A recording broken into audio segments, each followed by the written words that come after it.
wonder if some of you really appreciate the hallowed ground from which the ship erupted, or the hallowed grounds from which our organization erupted, or the great traditions and the wonderful things that happened in my era that we pass on to you. December 7th, 1941, the Japanese attacked Pearl Harbor, a day of infamy, and it'll live forever in our hearts, our memory. We were only a country of 130 million people.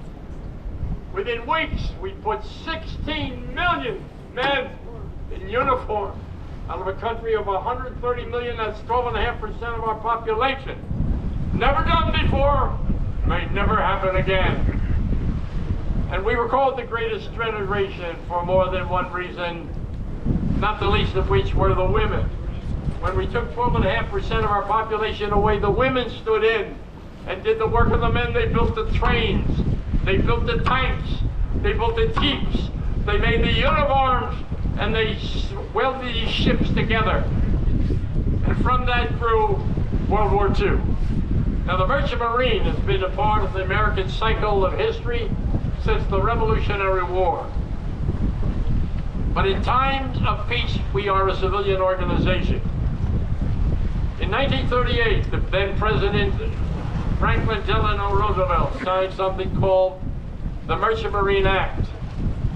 And it required that we have training stations in 3 parts of the United States, one in Sheepshead Bay, one in Florida, and one in California, and the Kings Point Academy, which is the academy that the officers in the Marine Corps graduate from, and the only academy in the history of the United States that is entitled to have a battle standard floating from their flag. Because here's a piece of history you may never heard.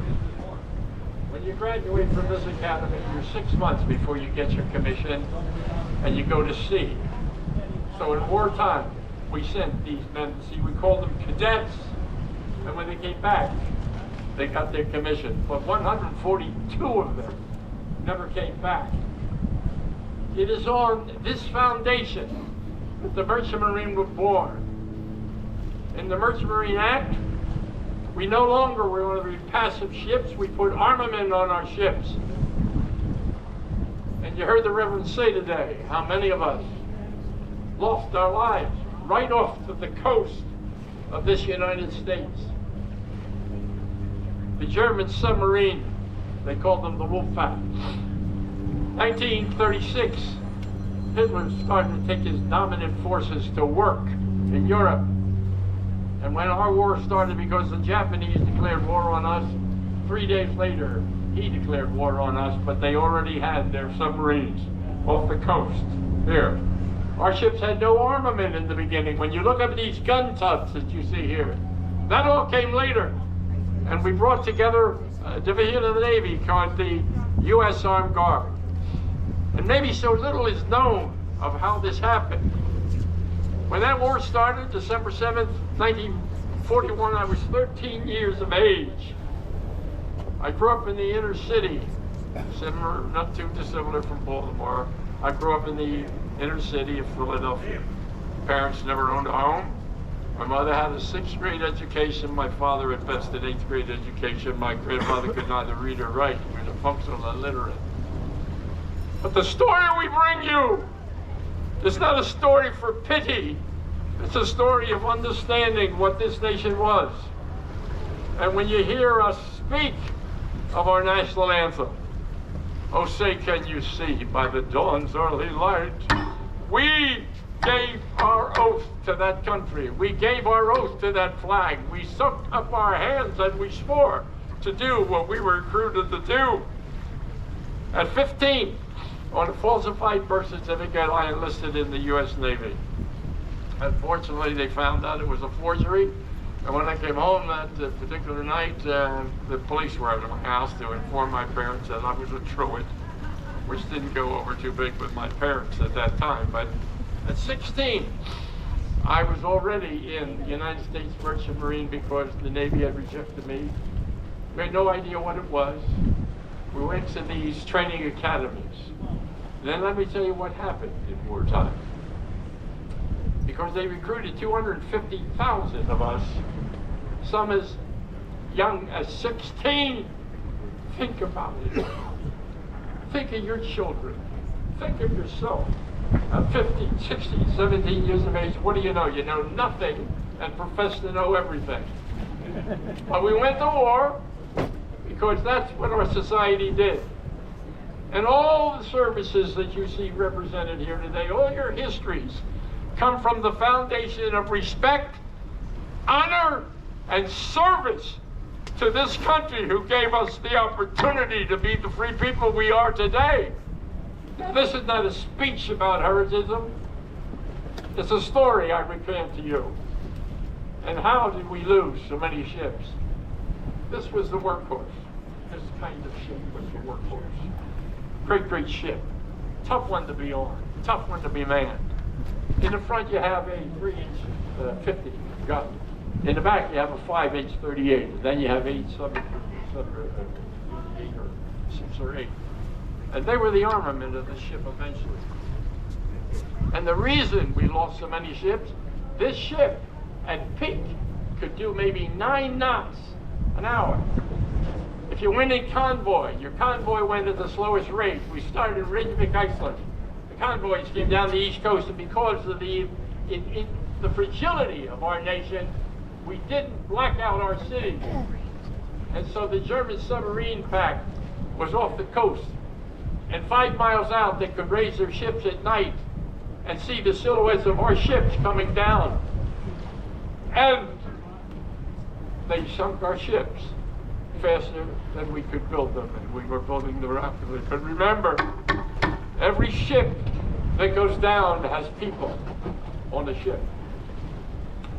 The United States Merchant Marine, with ships just like you see here, and then transmit this to cargo space, we carried 15 million tons of cargo, 15 million tons of cargo to Europe, 8 million tons of cargo to the Mediterranean, 13 million cargoes to the South Pacific where I had the opportunity to serve, and we sent 5 million tons. But know of this, the reason we did this is because we are Americans. We're to fight wherever we came from. And in a tribute to the history that gave us this country, we delivered the goods. There's a song they sing, and hopefully they'll get it out of the, I don't know if they've sung it already, Steve Ho, the lad Steve Ho. It was written for us and about us. I served in the engine room on a T2 tanker. A T2 tanker was at the time the prime kind of tanker. I served in an engine room, and not wisely so. I had no idea why I was there, but I was 16 years of age in an engine room. I saw the beauty of being in the service. I could wear a uniform, and the girls liked it. But here's the reality. We came down, picked up cargo, went through the Panama Canal and taken to the South Pacific. And when you get on the South Pacific side, we stood below, and as we stood below, it means I was on duty down below. You see these gray things sticking out here, look like horns. They're called cowls, cowls, C-O-W-L-S. They carry the air. There's no air conditioning on any of these ships. There was nothing like that. There were no doctors on any of our ships, nothing like that. Those cowls carried the air down, and you turn those cowls to fit the way you're running at a given time, and they started gunnery practice. And now when you're down below in the engine room and you hear the gunnery practice, it's all magnified. It blows your mind. So I said to an older guy, he was probably 23, he was an officer. Now you're down 40 feet, and if you looked at the engine room, about every 8 feet you have a stairwell, looks like this. They call them ladders. I said, if we take a hit, what's the best way to get out? He said, kid, if you take a hit, we don't get out. Because that's where they end those torpedoes for. I am not trying to glamorize what we did. War is futile. We lost 440,000 of us died Every other year I do at the War Memorial Museums, I do the Memorial Day practice and ask you to remember the people who aren't here. I'm not speaking for me today to glamorize my position in life, nor to glamorize this ship, but in essence to glamorize the life that stood in the ship, the people who were on the ship. And whenever you see 440,000 of us died, put a 5, a 7, or 9 behind it and multiply. That's the family, the immediate family you leave behind. And so we came home. Some of our history is gone. Many of you may have heard remotely about the Murmansk Run.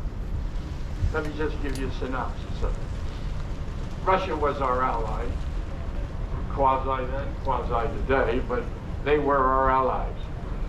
And so they put this first convoy, major convoy together.